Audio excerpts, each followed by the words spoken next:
how do we talk about our sexual needs and desires without it being awkward? I cannot wait for this conversation. We'll try not to make it awkward. Yeah. Or maybe we won't. I don't know. Why is it so hard? What a big question.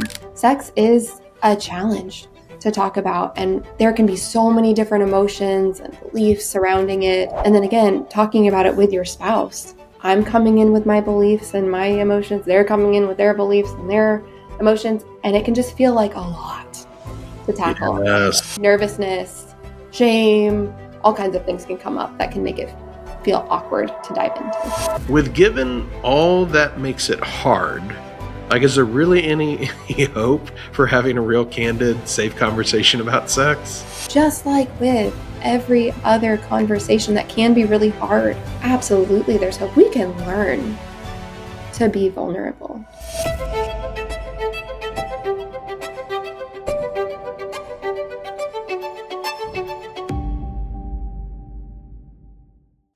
In this episode, I'm going to be joined by NICC therapist Danielle Schaefer from MyCounselor.Online, and we're going to be unpacking her new article on how to talk about sexual needs and desires without it being awkward. Sex is one of the most vulnerable topics for humans to talk about, especially if you grew up in Christian contexts where maybe there's some shame around talking about sex. And so most of us kind of resort to kind of defensive ways of talking about sex, making a joke out of it, or being having a meme conversation back and forth about sexual topics, as opposed to just candid discussion about the vulnerable needs and wants and desires that we have. So with all the challenges that are in the way of having those conversations, how do we go about doing that? How do we improve our sex life by having better conversations about our sex lives? That's what we're going to learn and unpack together in this video. So stay tuned. You're going to learn some things that help you mature into true happiness. So let's dive in.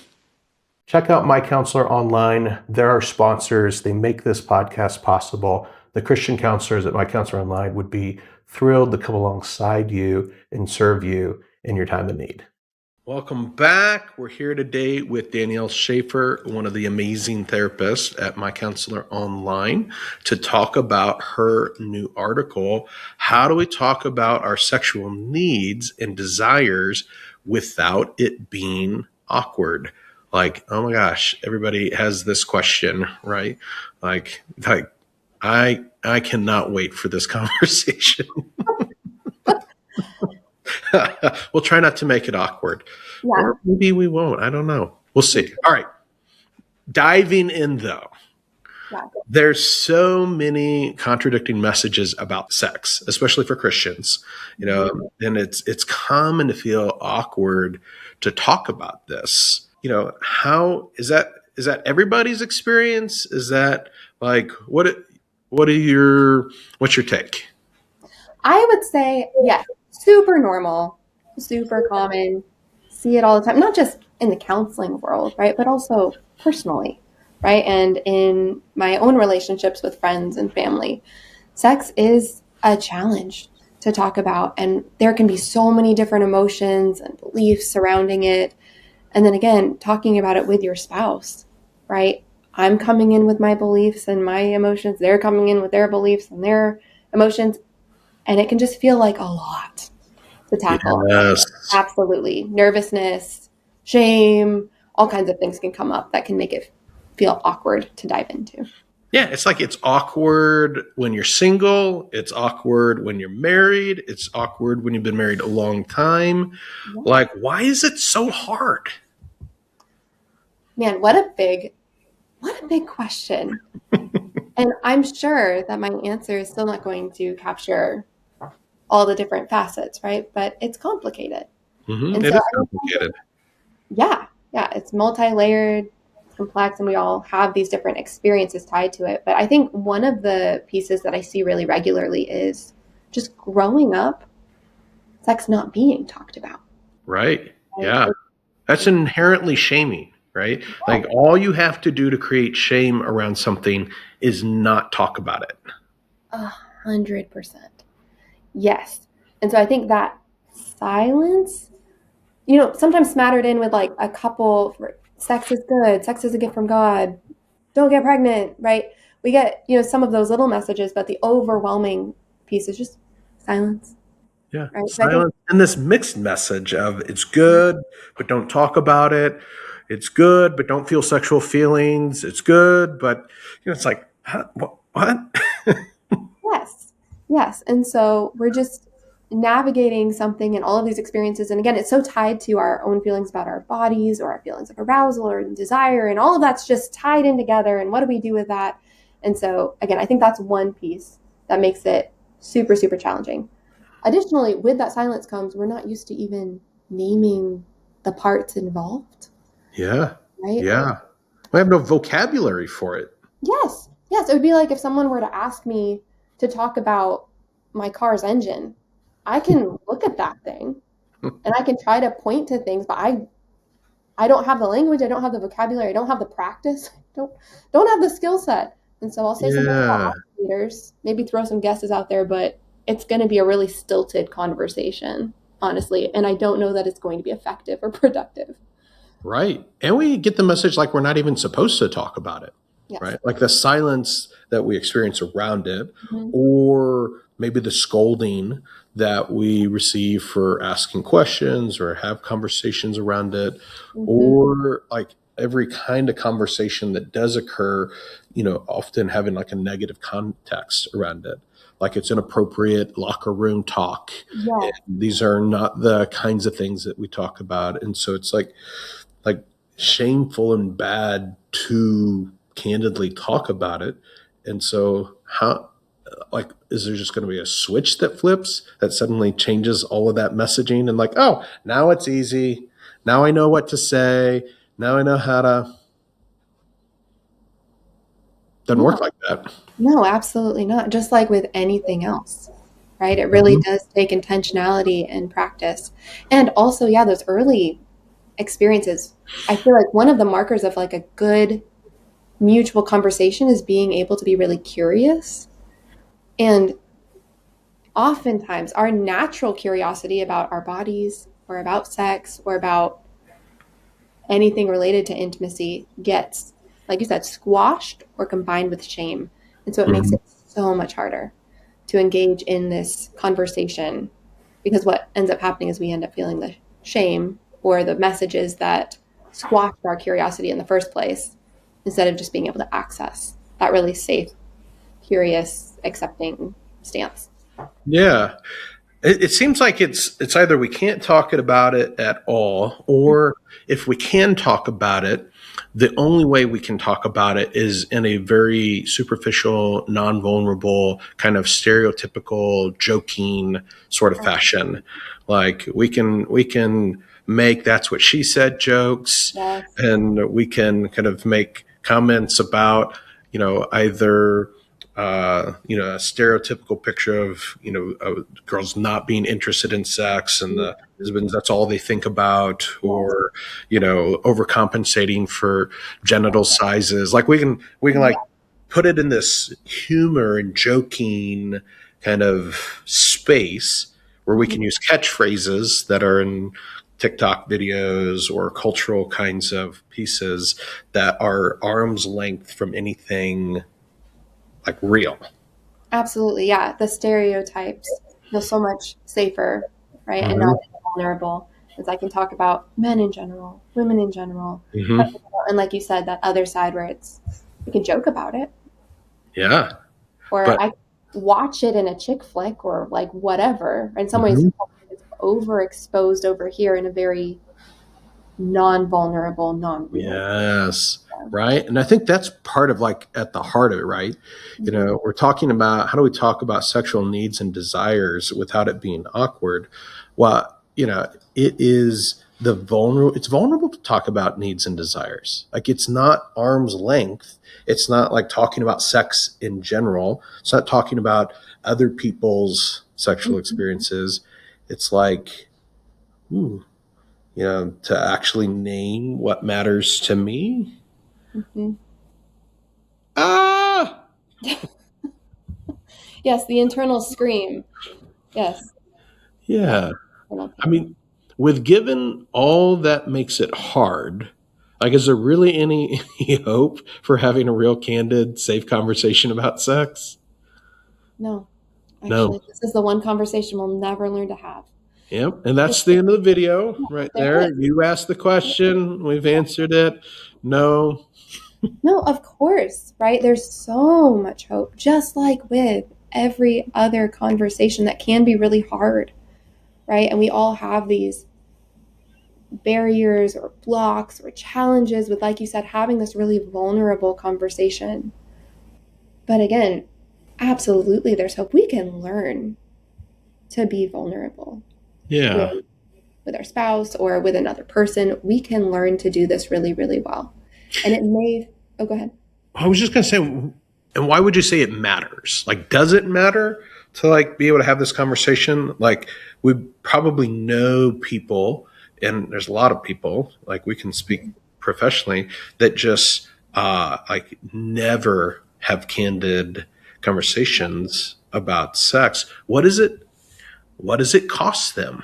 Like, why does this even matter to put in the effort of being vulnerable and kind of leaning in to talk about my desires, talk about needs? Like, what's on the line here?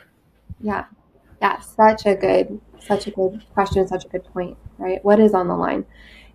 I think it goes all the way back to God's original plan for human beings, Hmm. right? That deep sense of being fully known Hmm. and fully seen. And the cost of never having these conversations, never putting in that hard, vulnerable work, or even that just taking those risks, is we never get to experience that, right? It is, this may sound cliche, but it is such a gift. And there can be so many times, especially when it is hard to talk about, hard to navigate, where it doesn't feel like a gift, right? Or it feels like a gift I'd rather not have, or I never want to open it, or surely it's not worth it. And yet, God designed it, He named it good. He designed your body to be able to engage in this and for you to be able to receive love and connection in a really, really deep, meaningful way. And so to not have this conversation almost feels like I am choosing to reject a good gift that God is giving me. Yeah. Yeah. And there's something very sweet and close and connected about Mm-hmm. that. Mm-hmm. And there's this, I think, this whole other layer of just red hot, smoking, smoldering sex that we can miss out on, right? Yeah. Like, there's this sense of, you know, can have these curiosities, these Mm-hmm. desires, these longings, these things that we Yeah. want to, maybe experiment with and play with our spouse Yeah. in. Like, the playground that God has designed for sex to be enjoyed in is so broad. Like, there's so Mm-hmm. much we talk about, monogamy and consent and mutuality as being the parameter framework that protects the playground.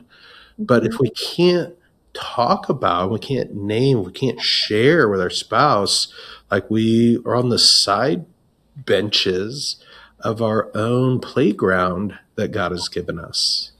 Yeah. And I love that imagery, right? Yeah, we miss out on the play, right? We miss out on the fun and the freedom to just like imagine and be creative and just enjoy with one another. That's Yeah. a huge, that's a huge piece. I tell It's my on the clients, other side of that awkwardness, on the right? other side of that awkwardness is this. Yes. And it's really good.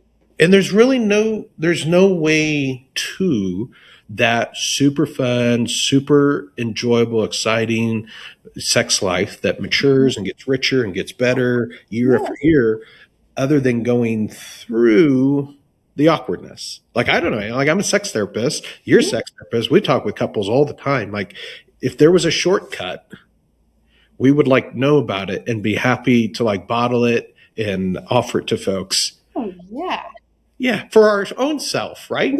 There's no way that I could get to the sex life that Yeah. Cassie and I have, that Cassie could get to the sex life that we have without navigating the through Mhm. the awkwardness. Yeah. Yes. Yes. And It's exactly that, right? It's not, in some ways, it's not so much about, oh, like, how do we just make sure that this isn't awkward? It's like, how do we keep our eyes on the prize a little bit, Yeah. right? Can that matter more to me than the Mm, fear I have or the nervousness I have, right? And can that matter, more to my spouse or to, like, can we view that as the greater thing? yes. All right. So let's say, person's watching this, reading this article, and they're bought in. They're like, okay, you've talked me into it. Perfect. Like it's awkward, but the beautiful gift that God has for me in closeness and connection and intimacy, my marriage, the red hot, smoking, smoldering sex that, maybe I've fantasized about, but, have just been like terrified or thought maybe is never actually possible for me to have. Maybe I'm believing that lying on the other side of this awkwardness, if I'm willing to lean into it, maybe I can actually enjoy that and have that and share that and have this playground for me and my spouse. How do I do that? Like, what are some resources or what would be some things that I could try, next steps? Like, help me. And how do I lean into this awkwardness? Because I want what's on the other side of it. Mhm. Yes, such a good question. And I think for me, the biggest piece, because it's big, there's a lot there, and Hmm. so it's breaking it down into chunks or Hmm. providing some structure, all under the umbrella of we want to. I think I say this in the article, but let's start with the gospel first. Kind of that classic Stoic philosophy where you run the absolute worst case scenario, or Christ when he says, "Don't worry about the people who kill the body, worry about this bigger fear," right? But with your person, right, or as you're trying to lean into this, okay, there is grace here, right? And Mm. really just name it. I'm nervous, right? Or I'm Yeah. right. That's the first thing, is just as much as possible, as much grace as we can offer our person, ourselves, to go in and say, we will not do this correctly. Hmm. It will potentially be challenging, but it's going to be okay. Hmm. That's the umbrella I want to wrap Safety. everything Yeah. in, right? Yeah. That God uses, Creating the space of safety. yes, creating safety. And then from there, we have so many different options, right? Hmm. I think one thing that is really accessible is grabbing a book, right? Hmm. A solid book. Yeah. Shameless plug in that. There's Cassie and I's book on the subject. Yeah. Yes. Feeling Sexy by the Spurlocks, right? Any any book that I feel like is grounded in biblical principles, because there are a lot of crappy sex books out there. Yeah. I'm But not. you've got folks like Cliff and Joyce Penner. You Yes. have folks like Doug Rosenau. You have like Kevin Lehman. Like you have people, Christian authors, who have written good resources. Julie Slattery has got some great resources that are out there. Like there's a number of folks. How do we get the most out of those things? Like should I just how do I okay, I'm gonna go buy a sex book. Okay, and do it. Order from Amazon to come to my door, so nobody has to see me standing in the aisle reading the sex book, picking it out. I, my favorite thing for people to do is, first of all, read it out loud. Hmm. I think there is something about just saying things out loud, Hmm. even if they're not your words. In grad school, when you take your first sex therapy training and they're like, go to a mirror and say vagina, penis, and you have to just, Yes, oh, it was terrible. It was so oh, horrifying. yeah, Yeah. yeah. And you just have to say it until you stop blushing, right? Right. And that, I feel like, so first, reading it out loud, and if possible, reading it out loud together. Again, if you're married, like with your spouse, Yes. and then being really attuned to anywhere you want to stop. Like if you see yourself in it or you see your relationship in it, stop right there and pause and talk about it. Yes. I think that is wonderful. You can also do this with a friend, right? I feel Right. like, especially for singles or even women, men, you can seek out a godly person of the same sex I and think that's so powerful. People, you know, we overlook that as a possibility. Mhm. Like we can kind of giggle about sex or make a side comment on that, but it's like when it comes to actually having a meaningful conversation, and like it's like, eek, I can't do Yes. that. But all of us are in the same boat. Like Mhm. all of us are navigating the cultural impact, both church culture and world culture, that has tainted our experience and put shame and fear around sex.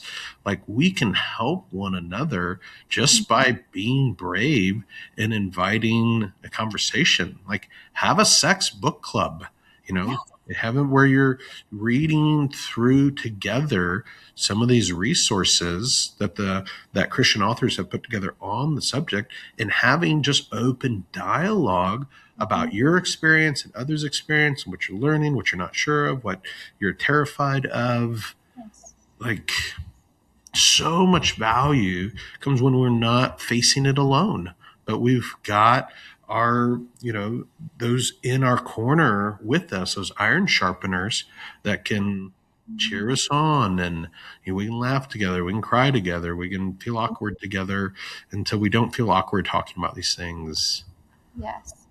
Yes. I think sex can be such an area that it can be so isolating, right? Hmm. They're like, I can't share this with this, other person. And so I feel like the enemy can so easily use that to bring so much discouragement, Yes. so much hopelessness, right? I feel like that is one of the number one things that people come into my office and just say that they feel is they feel hopeless about Yes. the area of their life, because normally it's been years that it's just been Hmm. hard. And again, they haven't been able to go to somebody else and just have that aloneness and it undone. And so, Yeah. yeah, absolutely. Yeah, and I love you mentioned it earlier, but reading it out loud with your spouse. Like Mhm. I've known lots of couples that have used these kinds of books, whether it's Cassie and I's Feeling Sexy or one of the Penner's books, Enjoy, or God's Gift to Sex, or and use them like a devotional where they're Yeah. reading it out loud with each other and having discussion, having conversation. In the book itself helps prompt the awkward conversation and helps put some language and frame, spurs questions. Like a lot can happen just from using a book as a devotional together. Absolutely. And like you said, it's hard for me. All those books that you named, they all include discussion questions, Hmm. right? All the authors know. Yes, this is challenging to talk about. Let's actually prompt this. And so they make it really easy. Well, maybe not easy, but simple. Yeah, easier.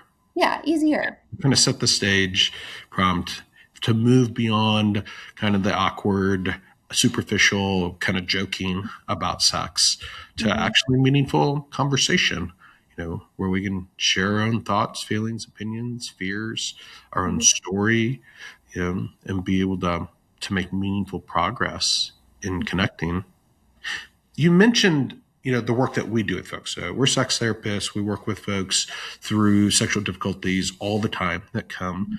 Let's talk about that for a moment, just as a resource. Like what, how does sex therapy help? What is it that we do with a couple that comes in that's maybe, feeling disconnect in this part of their relationship and trying to figure out how to move forward? What can they expect when they come and sit down with you? Yeah, absolutely. I feel like, again, one of the greatest strengths of coming in for counseling is you get this really, really safe place with a really, really safe, knowledgeable person where there's nothing that you are going to say that's going to shock them or say, like, Right. no, not that. Oh no. Yeah, that's awful. Yeah. And so first of all, and again, it's not you against your spouse, or you don't have to worry about that. You're not going to offend your counselor, right? Mhm. Your counselor is so for you and for your relationship. They're biased toward your sex life being amazing, Yes. right? Which is awesome. And as far as what to expect, right? It can also just the whole process itself can be helpful and clarifying, because your counselor is going to sit with you and just say, like, hey, what's going on? Like, tell me about what this has been like for you. And you get to share, right? Mhm.